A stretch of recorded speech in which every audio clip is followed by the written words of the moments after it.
Black spaces are important to me because those are spaces where we can just be ourselves.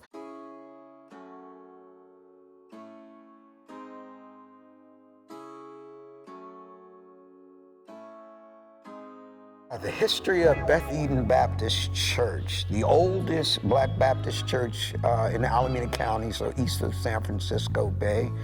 I'm the 13th pastor in 131 years, just the 13th. The pastor before me was here for 46 years, Dr. Gilletto James, and before him, A.C. Dones, and before him, J.P. Hubbard. J.P. Hubbard did a lot to establish this church as a pivotal place.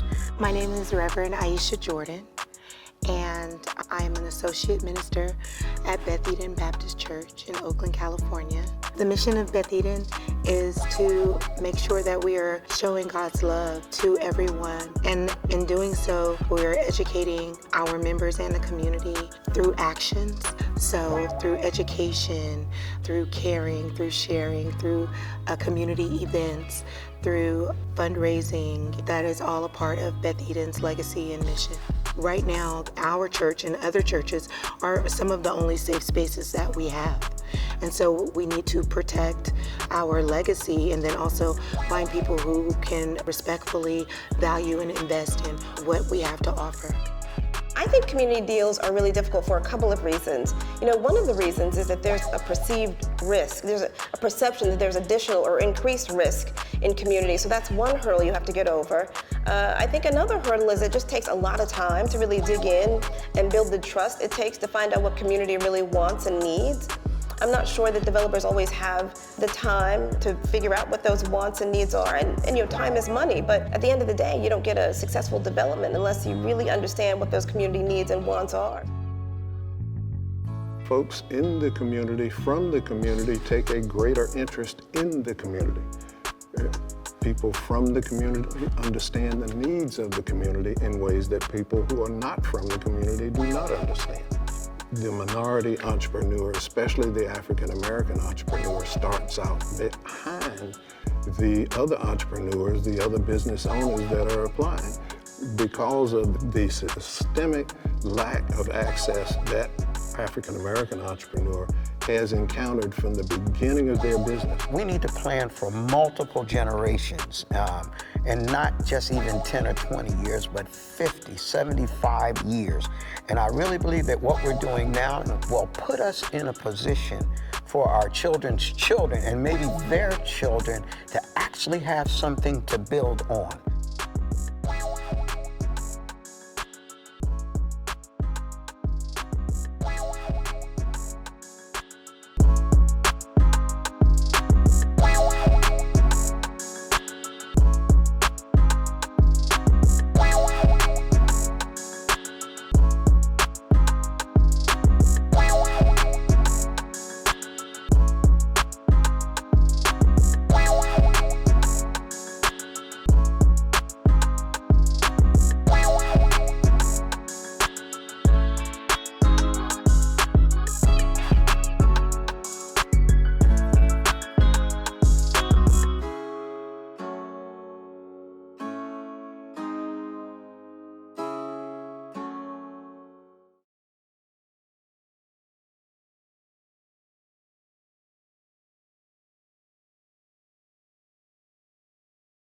Good morning. Good to see you. Good morning. Good to see you. My name is Nikki Beasley, Executive Director of Richmond Neighborhood Housing Services, where our mission is to provide affordable housing to low to moderate income families. Being new to housing, entering this field in 2016, it became very evident to me, in my mindset, maybe not all will agree, that the affordable housing model really has been modeled to chase the developer fee and not really address the need of the community which it's looking to serve. So in order to make a true transition, we need to dismantle that, and that we really look at the individuals that we are building for. They're not units, they're people. We need to restructure the power so that those that have a deep invested interest in these individuals have the participation and the ability to make decisions on behalf of these developments. And the only way we can get around that is if financing like LIHTC and others do not incentivize for the density, but incentivize in solving the needs and problems of the community that we are all saying that we're here to serve. RNHS has leveraged small sites to incubate opportunities for small businesses, nonprofits, and emerging developers by lifting up the need that these spaces need to be recognized in the housing conversation. Too often, the solution to housing is density and multiple units, but oftentimes these smaller sites and blighted properties in areas are ignored. So our organization has really spent time of bringing that conversation to the table of housing, and it has allowed us to start development for our Filbert West Oakland project that is in Oakland. It is a 10-unit single-family home project with ADUs attached, providing ownership opportunities for first-time home buyers. And that has also allowed us to develop our Emerging Developers Program, really my brainchild. When we acquired Filbert, it became clear how much I didn't know. So we've created a program to assist those that do have interest in development, and we feel that these infill spaces are a great way for small developers to get started, as well as to address the needs in neighborhoods and communities. You know, the city would love to see more local firms leading local development, because then the communities are building that muscle memory themselves. I personally think that you get the very best outcomes and results when you have the folks on the ground who are going to live in that community actually doing the work to create what's going to be there. This needs to be a holistic approach to housing. Too often it's an either or, and we always say it's a power of and in both. That there's not one solution to solve the many needs of this really dynamic issue. And that we as housers, us as practitioners, really need to assess the needs of the demographic, the community, and I've said that a lot through it, but it is community, the land, and how can we best maximize, not by how much we can put on it, but how can we leverage these opportunities so that communities and neighborhoods can thrive.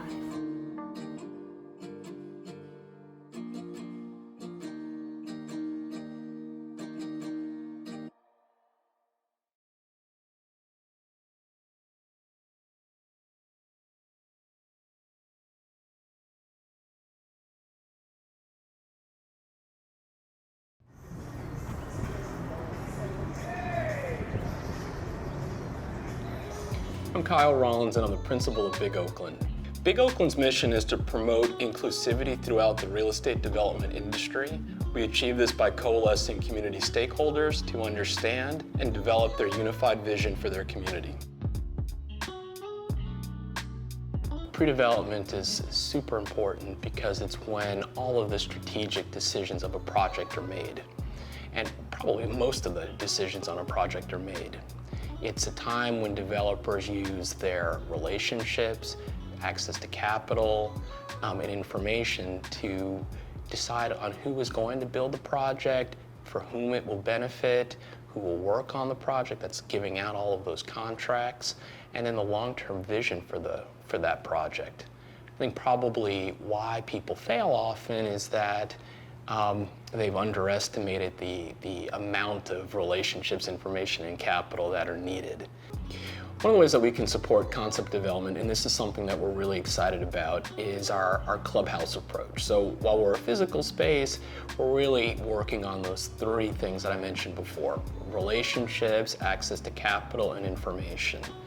What we tend to find within the Black developer community is that there's always something missing. And because of that, projects can't really effortlessly slide into construction, and oftentimes developers are forced to take on extra risks. So for us, that means personal guarantees to do a project. Your house might be on the line. You go into a project with a skinny budget, not all the consultants that might help you get your proposal through the entitlement and permitting process. All of those things make it more difficult to get your project done. So what we're trying to do at Big is to pair strengths and weaknesses, capital and opportunities, and to really sort of move through this collectively. So we call the approach the platform. One of the things that really excites me is the opportunity to really harness all of the value chain that goes into community development. When you think about what gets spent, millions and ultimately billions get spent. Isn't it cool to think that we could come together as a community and have a clubhouse where we all talk about these deals and we're all working on these deals together so that the value that gets created stays in the community. You have local folks working on their own community deals. To me, that's just tremendous. I would love to see the community built in its own vision versus built on the vision of others who don't even live in that community.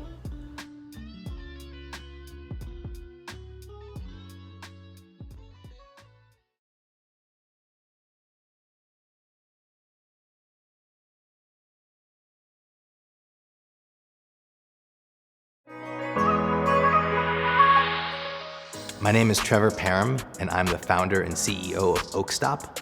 We are a social enterprise that uses commercial real estate as a platform for economic development. Oakstop's recipe for ownership combines community buy-in with financial viability and a proven track record for managing and activating commercial real estate. When we approach the idea of owning real estate, we focus first on the idea of making the real estate accessible to the community. That accessibility then leads to buy-in, but it also leads to the financial viability of our model. We take those two components and then we combine that with our ability to actually manage and activate the real estate so that we can show that we can fully own a property as an operating organization. I see local developers monetizing the land by, working together with community to develop what the community wants and needs. And then once you've got a vision, using the tools that government has, whether that be opportunity zones or new market tax credits, CDBG, HUD funds, to then execute and make those things happen. Oakstop creates a sustainable financial model by metabolizing the high cost of commercial real estate to provide a low cost opportunity for businesses and individuals and organizations to rent that same space at rates that actually are higher than what Oakstop actually pays for the cost of that real estate. We combine that with having both monthly and hourly rental options for our customers. Some people are renting offices on a monthly basis and getting a small amount of commercial real estate at a rate that really works for them. Whereas other people are renting space for meetings and events on an hourly basis. What you get is you then get an entire ecosystem of organizations, individuals, and businesses that are activating and utilizing the space from 8 a.m. all the way up to 2 a.m. Oakstop's mission is to cultivate an ecosystem within the community that combines all facets and aspects of that community. So it's not just about business, it's not just about nonprofits and social justice organizations or artists. It's about taking all facets and aspects of the community and bringing them together into one space where they can work together, benefit each other, and then actually create a beautiful and vibrant place.